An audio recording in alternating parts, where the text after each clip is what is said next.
first, I'd like to just call out to some nonsense. Charlize Theron reveals her 7-year-old child is actually a girl. Yes, I thought she was a boy too until she looked at me when she was 3 years old and said, "I'm not a boy." Okay, that's child abuse. That's like Charlize Theron's mother murdered her father. You know, she's from a very, very troubled house, and now she's taking it out on her children. And that's some of the worst abuse you can do to a child is brainwash them since they're 3.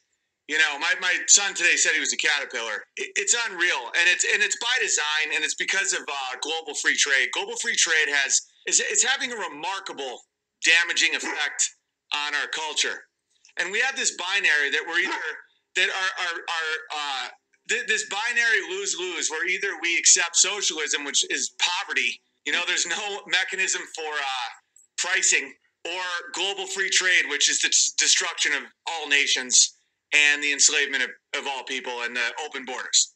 And there is a way out, obviously. I'm currently living it, but we'll talk about that in a little bit. There's a reason why multiculturalism is being pushed, why the male is being destroyed, why the majority population is conditioned to hate themselves. It's because free trade, global free trade, requires movement of humans. You know, a lot of economists are ignorant to this fact. I know for a fact because I know a lot of people that are anarcho-capitalists, libertarians, hardcore Mises, Austrian economist thinking, and they're really good people. And I know for a fact they don't want our culture to be destroyed. But, you know, when you have these forces at work to get the lowest possible price for goods and services, people forget that labor inputs is the same. It's in the same thing, and that a company will move countries just based on money, and their employees will move based on that as well. And that's actually part of the plan. Today I was trying to pay a old credit card bill. It wasn't large. We were just trying to pay it, and we couldn't access our account. And they said, what are the last 2 digits of your license or of your driver's license? And my wife and I were like, well, in the last 3 years, we've lived in 3 states. So there's no way you have the right license, and we don't either.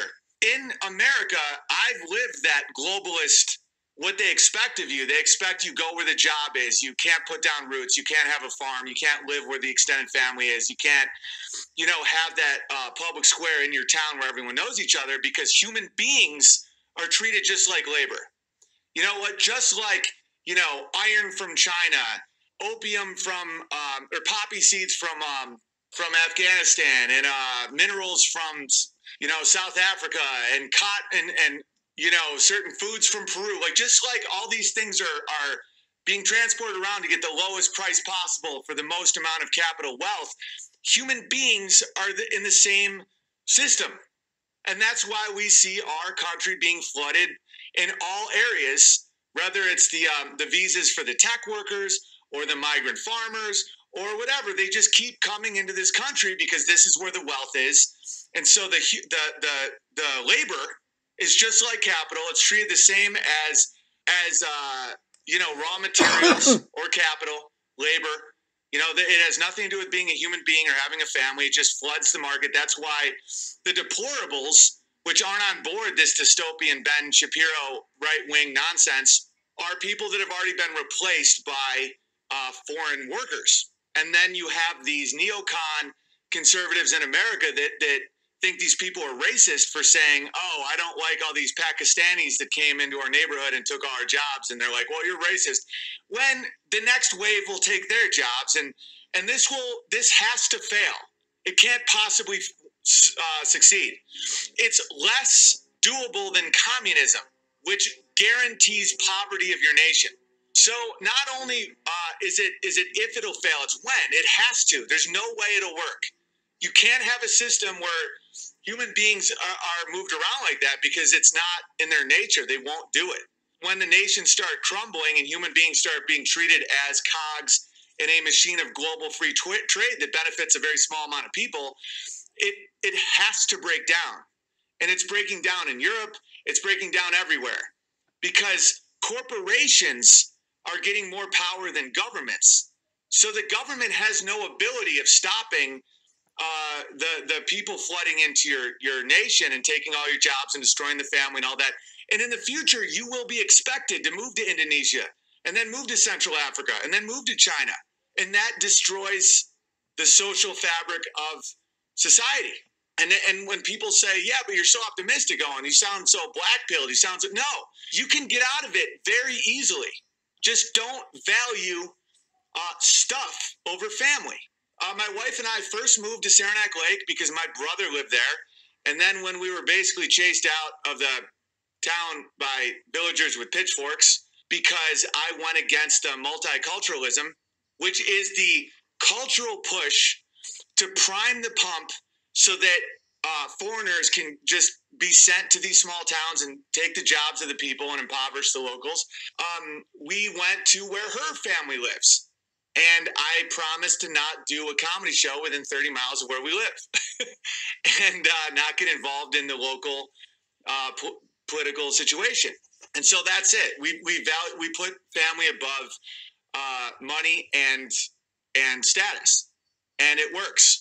And more people will do that. More people realize that they can't, that cheap flat screen TVs and abortions aren't worth what it costs.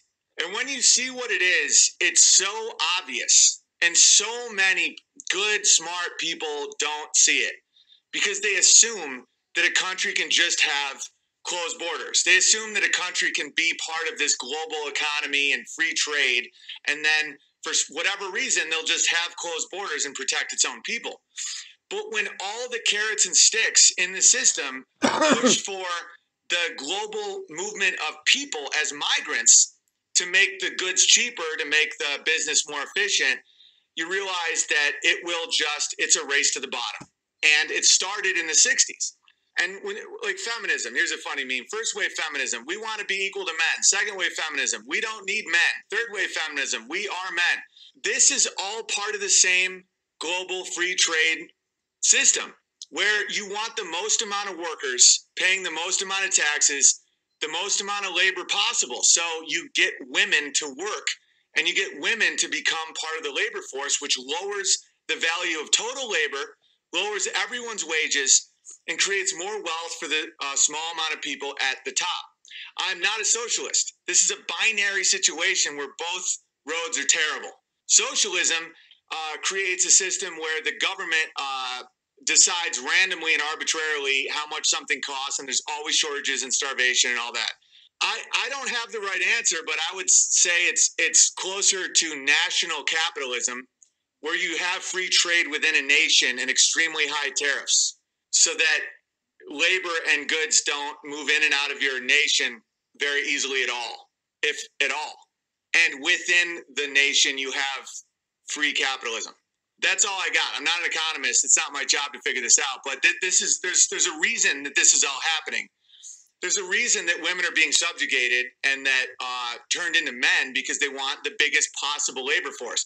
There's a reason that white Americans are treated horribly and taught to hate themselves, and that any discernment between human beings and populations and culture is seen as bigot, racist, homophobe.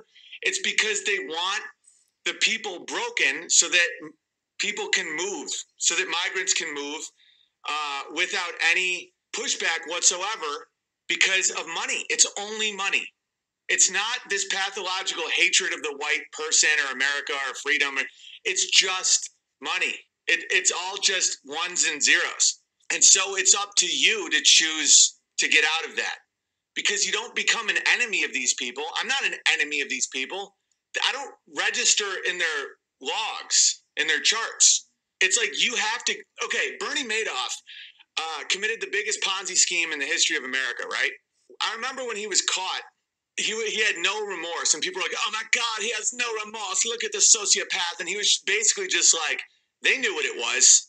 A lot of the people at the top that are watching this horror happen have no guilt, because they're like, well, they bought the flat screens. They wanted cheaper stuff. They sold out their own kids for stuff. That's why I'm making the stance I'm making, because I won't. And Bernie Madoff was correct. The people that had bought into his Ponzi scheme were getting 10 to 15% every year, which didn't make any sense. So people knew something was up. and they took the money. And so when it all came down, he just smugly smiled and said they knew what it was, basically saying, yeah, you want to play ball, you lose. And so as he's sitting in prison after destroying the lives of unfathomable amount of people, he feels no guilt at all because he said, yeah, you knew it was a scam and you bought into it. Think about what you currently know is a scam and what you're buying into. Think about what we have to do with our foreign policy to maintain this life of stuff. Whether it's just genocides in Yemen or just toppling of nations, it's crazy. It's Hunger Games shit. And so reject, I'm not saying to like just go straight barter, but just whatever it takes to stay with your family, to stay with your home, to stay where you value the people is worth it. And that's all I'm doing. That's my whole point. And so, the internet is navigating the internet is not always easy. And they've shut down my ability to make the money that my market value was very, very high. And I know some gammas get gamma rage, and the envy rage online is at a level that I don't think has existed since certain biblical eras, where it's like, oh my God, look at how much money he makes, and look at how much. My market value is crazy high. It has been for 12, 13, 14 years. Just because what I do, supply and demand, what I'm capable of, what people want, how few people there are that are capable of doing what I do is makes my market value very high. I'm making 2-3% of what my market value would be because I won't buy into the system that I realize would ruin everything good in my life. And that's all it is. I'm not a martyr. I'm not a hero. I understand value, which I think more and more people will see. More and more people will see as they live in a $8,000 a month little box in a city, so that they can make $12,000 a month and pay off their box and their debt and the alcohol and drugs it'll take for them to not blow their own brains out. They realize that if they made $3,000 a month in the country around their family, where there's green and there's life and love, it's worth it. And you're not, the more people follow me, I think the more they see that I'm not a martyr. It's like, this was my day today. All right, so that's my day today. You see generations of my wife's family. You see my son going on a Easter egg hunt. Everyone's happy and healthy, and it's great.